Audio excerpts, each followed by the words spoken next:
महात्म्य 6ठा अध्याय प्रारंभ। हर लेशन को ध्यान से सुने। कहीं न कहीं माघ महात्म्य का इसमें बहुत सुंदर उल्लेख दिया गया है। 6वें अध्याय में हेमकुंडल नाम के एक कुबेर के सदृश धनी वैश्य रहता था, जो कुलीन अच्छे काम करने वाला, देवता अग्नि और ब्राह्मण की पूजा करने वाला, खेती का काम करता था। वह गौ, घोड़े, भैंस आदि का पालन करता और दूध, दही, छाछ, गोबर, घास, गुड़, चीनी आदि के अनेक वस्तु बेचा करता। और उसने इस प्रकार बहुत सा धन इकट्ठा कर लिया था। जब वह बूढ़ा हो गया तो मृत्यु को निकट समझकर उसने धर्म के कार्य करना प्रारंभ किया।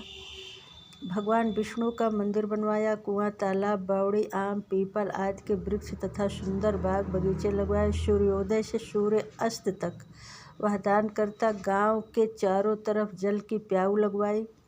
उसने सारे जन्म भर जितने भी पाप किए थे उनका प्रायश्चित करता था। इस प्रकार उसको 2 पुत्र उत्पन्न हुए, जिनका नाम उसने कुंडल और विकुंडल रखा।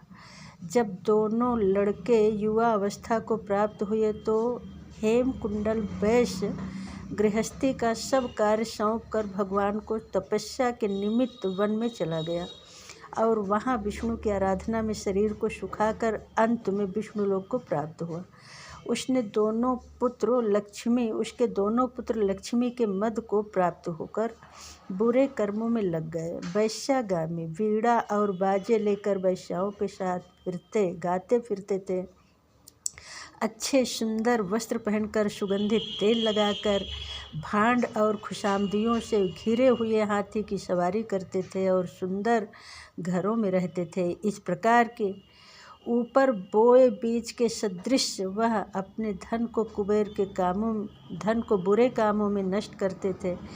कभी किसी सत्पात्र को दान आदि नहीं करते थे, ना ही कभी हवन देवता का या ब्रह्मा जी की सेवा किया तथा भगवान विष्णु का पूजन करते थे। इस प्रकार थोड़े ही दिन में उनका सब द्रव्य नष्ट हो गया और वह दरिद्रता को प्राप्त होकर अत्यंत दुखी हो गए।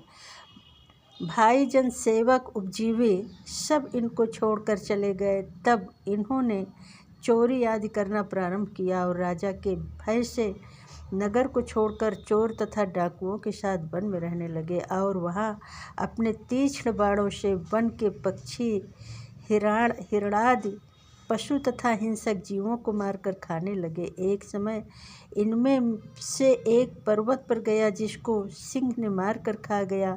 दूसरा वन को गया, जो काले सर्प के डसने से मर गया। तब यमराज के दूत उन दोनों को बांधकर यम के पास लाए और कहने लगे कि हे यमराज, ये दोनों पापियों के लिए क्या आज्ञा है। ये 6ठा अध्याय प्रारंभ हुआ। मित्रों, आप समझ सकते हैं कि इसमें हेमकुंडल वैश्य की जो कहानी है कि हेमकुंडल कितनी मेहनत से कुछ धन को कमाया और दान पुण्य के कामों में खर्च किया और उसको इस दान पुण्य अच्छे कार्य करते हुए 2 पुत्र हुए और वैश्य को जंगल में तपस्या करने के लिए जाना था, इसलिए अपने पुत्रों को गृहस्थी का सारा भार सौंप करके जंगल को चला गया और पुत्र धन के मद से गलत कामों में लग गए। अब उनका कैसे कल्याण होगा ये आगे की कहानी में आएगी।